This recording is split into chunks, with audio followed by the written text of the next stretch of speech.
Horizon Forbidden West is a sequel to Zero Dawn in every sense of the word. Not only is there a fresh new take on Aloy's story and world to explore, but it also houses a bevy of new gameplay changes and upgrades that makes navigating its massive map just a tad bit easier. For this list, we wanted to keep everything as spoiler-free as we could, so while there are certainly going to be a few surprises here, there are a few late game changes that we'd rather not go into at all until the general audience has had time to sink in their teeth. So for now, here are the biggest gameplay changes from Horizon Zero Dawn to Horizon Forbidden West.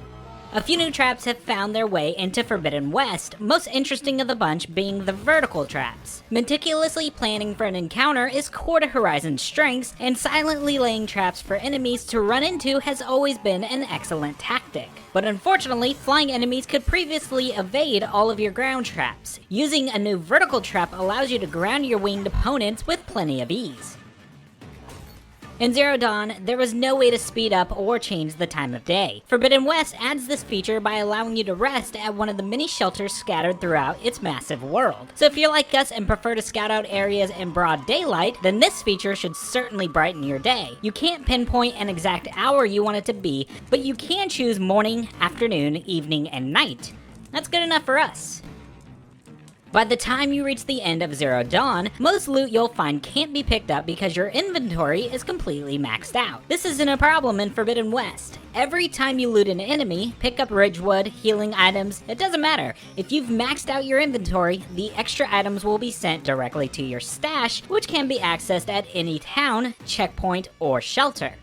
Speaking of stashes, they exist now. Forbidden West has a lot of weapons and armor that all need upgrading, and luckily Guerrilla Games took this into account and decided to let you keep all of your loot you find in the world. They also make great restocking stations for items like Ridgewood and healing berries. Zero Dawn was pretty limited as to where Aloy could climb. She was beholden to marked yellow handholds that only existed in very specific areas. It's a bit more open in Forbidden West, but of course not anywhere near what you would find in an Assassin's Creed game. In Forbidden West, pinging your focus will reveal exactly where you can climb, but these handholds are still fairly limited to existing only where the developers feel you need them, such as when you're platforming through a quest area or reaching a signal tower. You'll have to ping a lot to discover where these areas are, or you can just tweak the visual options to always have them highlighted.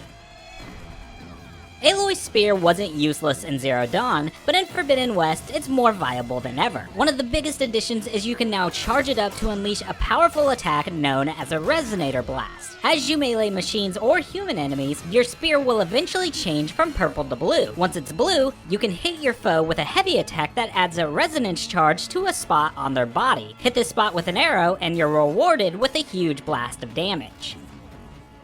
Charging the spear up with melee attacks is also now easier than ever. The warrior skill tree includes several nodes that not only boost your melee damage, but also unlocks melee combos. One combo could break an enemy's block, another causes Aloy to spin to hit multiple enemies at once, and even one has her go completely wild, attacking one enemy in succession incredibly fast. Horizon Forbidden West now has 6 skill trees, up from the 4 that were featured in Zero Dawn, and each of these houses 2 special moves called Valor Surges. Think of these as Aloy's version of a Final Fantasy limit break. Each of the Valor Surges serves a different purpose, aligning with what skill they're in, and can help you get a leg up on your encounter, or get you out of a jam.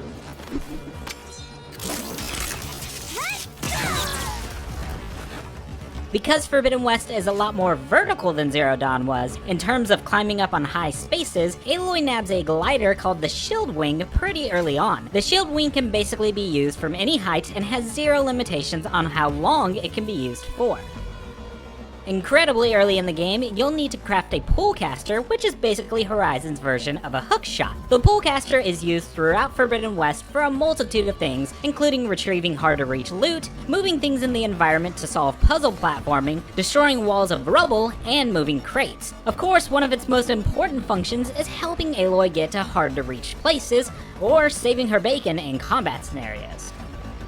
You can swim in Horizon Zero Dawn, but you can't dive. Forbidden West now has fully explorable areas hidden in its depths, complete with secrets and loot. Aloy can't hold her breath underwater forever at the start, so your diving adventures need to be kept to a minimum. You eventually get a device that lets you breathe underwater forever, and that's when the real deep sea diving begins.